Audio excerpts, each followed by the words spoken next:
The day my brother got married, I paid for the rehearsal dinner. Every last dollar of it.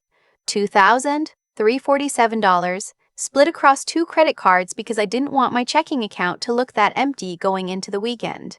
I didn't tell anyone that part. I just smiled when my mother said the place looked beautiful and nodded when my future sister-in-law Cassandra clinked her champagne glass against mine and said, "We couldn't have done this without you." I believed her. That was my first mistake. My name is Meg. I'm 31 years old. I work in supply chain logistics for a mid-sized medical equipment company outside of Cincinnati, and I've spent the better part of a decade being the person my family calls when something needs to get done, or paid for, or quietly fixed without anyone having to feel awkward about asking. I don't say that to sound resentful. I'm saying it because it matters later. My brother, Connor, is 4 years older than me.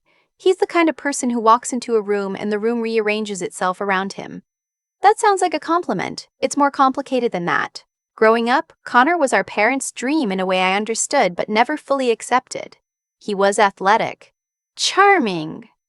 Got a partial scholarship to Ohio State, married a woman named Cassandra who came from a family that hosted Easter dinners with a seating chart and used the word estate to describe their property without a trace of irony.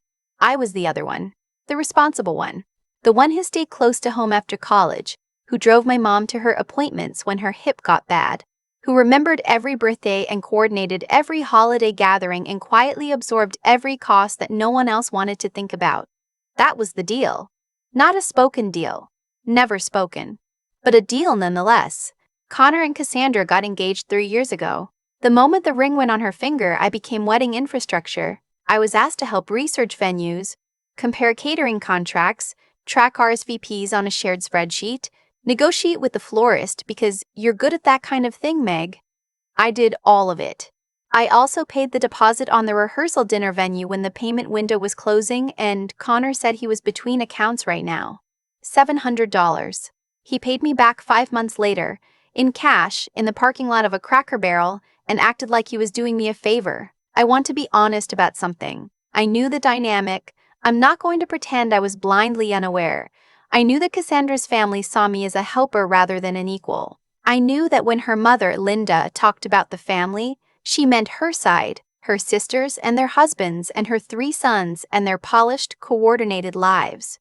Connor had been absorbed into that world. I was the plus one nobody quite knew what to do with. But I kept showing up, because he was my brother. Because I kept thinking at some point this has to shift. The wedding was held on a Saturday in late September. A winery venue about 45 minutes outside the city. Rented out entirely. I'm not going to pretend I know exactly what it cost, but based on the vendor contracts I'd helped manage, I can tell you it was somewhere above $80,000. Cassandra's family paid the bulk of it.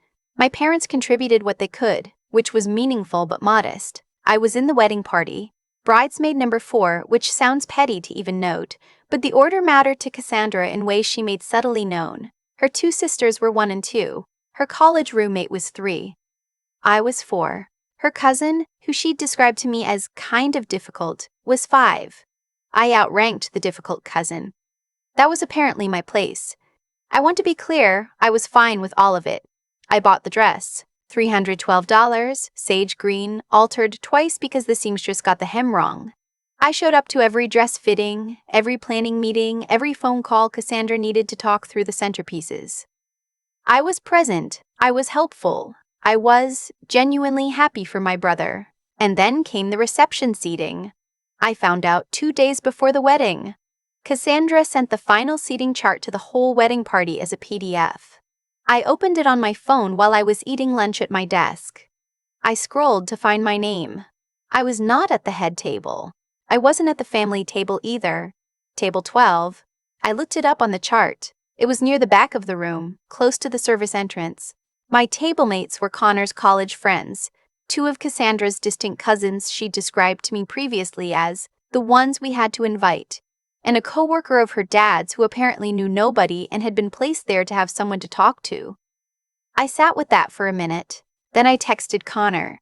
"Hey, just looking at the seating chart, wanted to check, am I at table 12? He took 4 hours to respond. When he did, it was a voice memo. I could hear background noise, what sounded like a hardware store or something. He said, Yeah, we ran out of space at the family tables. Cassandra's extended family is bigger than we expected. You understand, right? You're still in the wedding party. It's not like you're not there. I stared at my phone. I was a bridesmaid. I had spent 3 years helping plan this wedding. I had paid for the rehearsal dinner venue deposit out of my own bank account. And I was being seated at table 12 near the service entrance, next to people nobody else wanted to sit with. I responded, "Sure, no problem." I want you to understand why I said that. It wasn't because I was a pushover. It was because I had spent 31 years learning that expressing disappointment in my family got me exactly nowhere.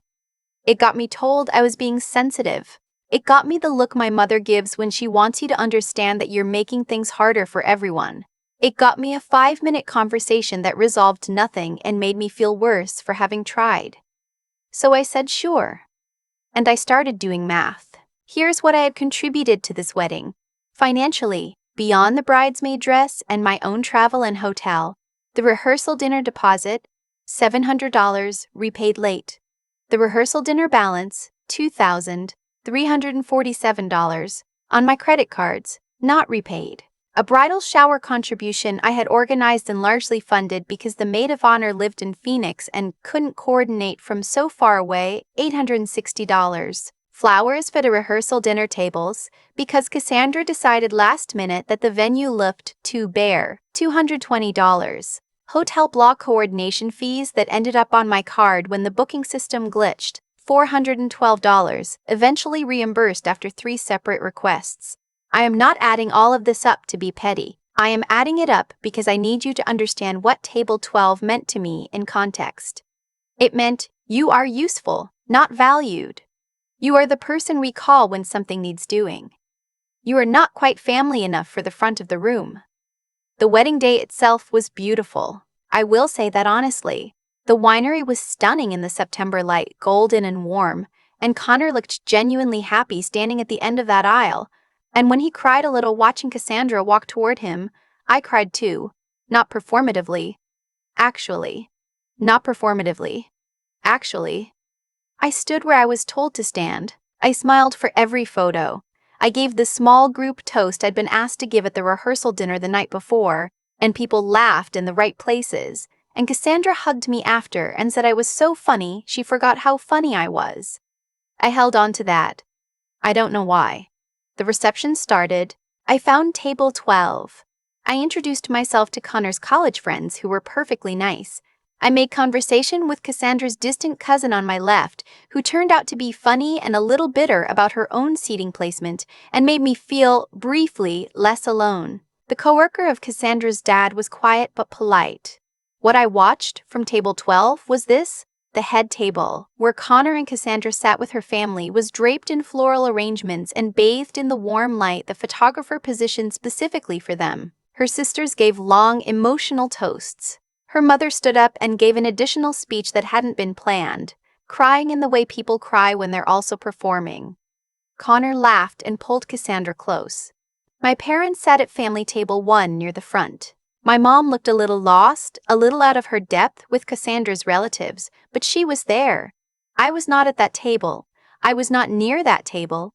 The service door to my left swung open twice during dinner and brought a draft and the smell of industrial cleaning supplies. The speeches were done. Dinner was served. It was good. Short rib and roasted vegetables and a bread service that I recognized from the vendor I had personally contacted and recommended 8 months ago. Dessert came. Dancing started. And then Cassandra found me. She was flushed from dancing, dress perfect, smile enormous. She put her hand on my arm and leaned in and said, "Meg, you are so good. You've been so good through all of this. I just want you to know I see it." I looked at her. "I know the seating wasn't ideal," she said. "We just ran out of room. You know how it is. Family logistics." I nodded. "But honestly, table 12 is great. Those are fun people." I said, "Yeah, they're great." She squeezed my arm and went back to the dance floor. I sat there for a moment. Then I opened my phone. I went to my bank app. I found the payment I had made for the rehearsal dinner, the remaining balance $2,347, Paid 11 weeks ago, still unreimbursed. I had sent Connor a reminder in July. He had responded with a thumbs up emoji, nothing after that. I found the bridal shower charges, the flower charges. I sat with all of it. Then I opened a different app. My credit card's dispute and request portal. I started a payment request. Not a dispute, just a direct request for repayment, itemized with dates. $2,347 for the rehearsal dinner balance, $860 for the bridal shower, $220 for the rehearsal dinner flowers, total $3,427. I sent it to Connor's Venmo with a note that said, "Hi, want to square up on the outstanding amounts from the pre-wedding events. Details attached. No rush on timing. Just want to make sure we get this settled. Thanks." I put my phone away. I danced for a while. I said goodbye to the table 12 people who were genuinely lovely. I hugged my parents. I found Connor and Cassandra in the crowd and hugged them both and told them it was a beautiful wedding, which it was, and meant it. Then I went back to my hotel room and I slept for 9 hours. For 2 weeks, nothing. Then my mom called. I knew from the first syllable that she had been briefed. There's a particular tone she uses when she's calling on someone else's behalf. Measured, careful, preloaded with a conclusion. "Connor mentioned you sent him some kind of invoice," she said. "It wasn't an invoice, it was a payment request for money he owes me. Meg." Pause. "It's his wedding. It was his wedding. It was his wedding." Past tense. "And I paid for things I wasn't reimbursed for. That's not about the wedding, that's just math." Cassandra is very upset. I noticed she said Cassandra, not Connor. "I'm sorry she's upset," I said, "but I'd like to be repaid for the money I lent. You didn't lend it, you offered." That one landed. I had to take a breath. "I offered to cover it temporarily," I said carefully. "The expectation was always that it would be paid back. Connor said he'd pay me back. He doesn't remember it that way."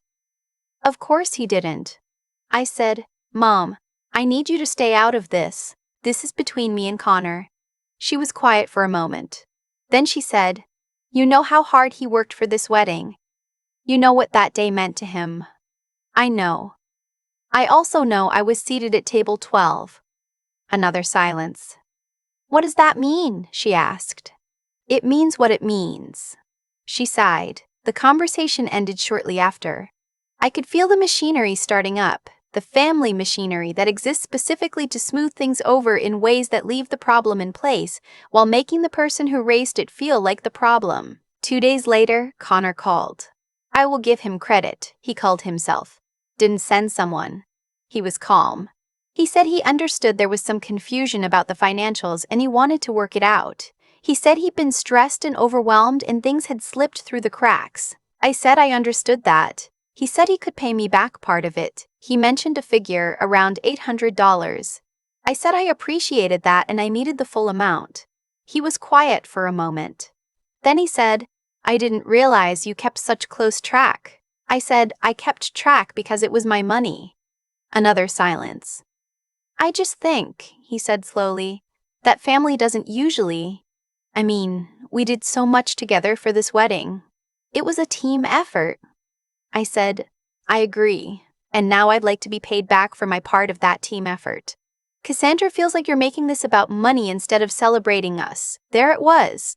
I said, "I celebrated you. I was there for 3 years of planning. I ran your rehearsal dinner. I coordinated your hotel block. I gave a toast. I stood in a sage green dress for 8 hours and smiled in every photo. And then I sat at table 12 near the service door while your wife's family made speeches and I watched from the back, and I didn't say a word about it. This is not about the wedding. This is about $3,427 that you owe me." He said he needed to talk to Cassandra. I said, "Okay." He hung up. 3 more weeks passed. My mother called twice more. I kept the conversation short and didn't change my position. Cassandra's mother apparently mentioned to someone in the family that I was stirring up drama after such a beautiful day. I heard this secondhand through my cousin, who texted me privately to say she thought I was handling it right and she was sorry she hadn't said more at the time. That text meant more to me than I expected it to. In the 5th week, Connor sent me a Venmo payment. $3,427. No note. I accepted it. I didn't respond immediately. I sat with it for a day, not out of drama, just because I needed to feel what it actually felt like to receive something you were owed. It felt less satisfying than I expected. Not hollow. Just quieter than I'd imagined. I texted Connor the next day. I said, "Got it, thank you. I hope you and Cassandra are doing well." He didn't respond for 2 days. When he did, it was one word, "Thanks." My mother, I think, expected me to feel guilty. I think she expected the payment to function as a kind of breach. Proof that I had put money above family. That I had chosen dollars over love. She called me the week after and felt around the edges of that narrative without quite saying it. I let her. Then I said, "Mom, I want to be close with Connor. I want to have a real relationship with him, but that means I need to actually be seen as part of the family, not just the person who picks up the slack and gets seated near the service entrance." She was quiet. "I'm not angry," I said. "I'm just done pretending I'm okay with things I'm not okay with." She said she'd think about that. I don't know what my relationship with Connor looks like now. We've talked a few times, polite, surface level. Cassandra hasn't reached out. The family group chat exists and I'm in it, and I respond when it's appropriate and don't perform warmth I'm not feeling. What I know is this: I stopped being the person who absorbs costs, financial and otherwise, and expects gratitude that never quite comes. I stopped saying, "Sure, no problem," when the honest answer was actually, "That's not okay with me." I stopped measuring my worth in the family by how much I could carry without complaint. I did not blow up the wedding. I did not make a scene. I did not send that Venmo request in anger. I sent it 3 hours after the reception, from a quiet hotel room, with a clear head and a simple spreadsheet open on my laptop.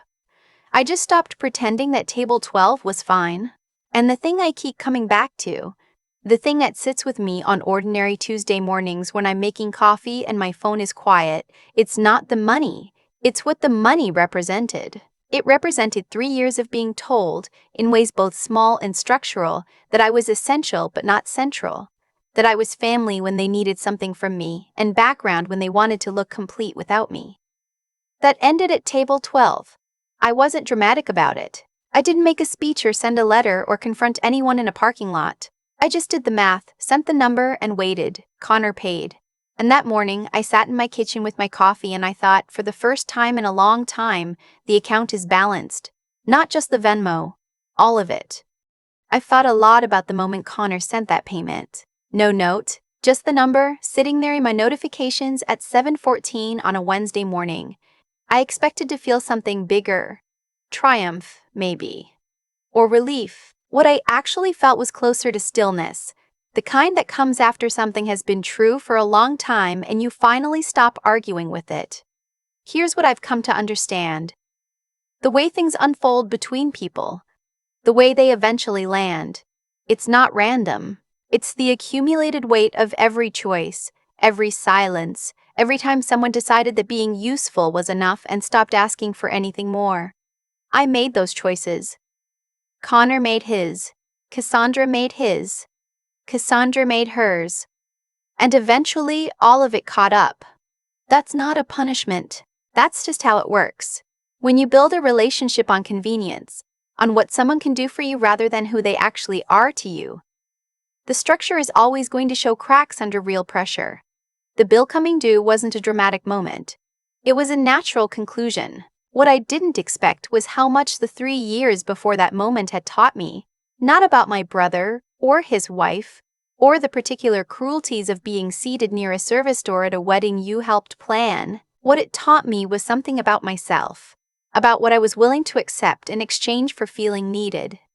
There's a kind of intelligence that only gets built through paying attention to your own patterns. I had been running the same pattern for years. Absorb the cost, keep the peace, wait for recognition that never quite arrived. And I kept doing it not because I was naive, but because I genuinely believed that consistency and generosity would eventually be seen for what they were. That's not stupidity, but it is a choice. And at some point, continuing to make that choice stops being generous and starts being something closer to self-erasure.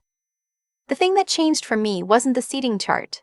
It was the phone call afterward, when Connor said, "I didn't realize you kept such close track." That sentence told me everything. He had never thought of it as my money. He had thought of it as a resource, available, renewable, mine to offer and his to use. And I taught him that, slowly, over years of saying, "Sure, no problem," when the honest answer was something else entirely.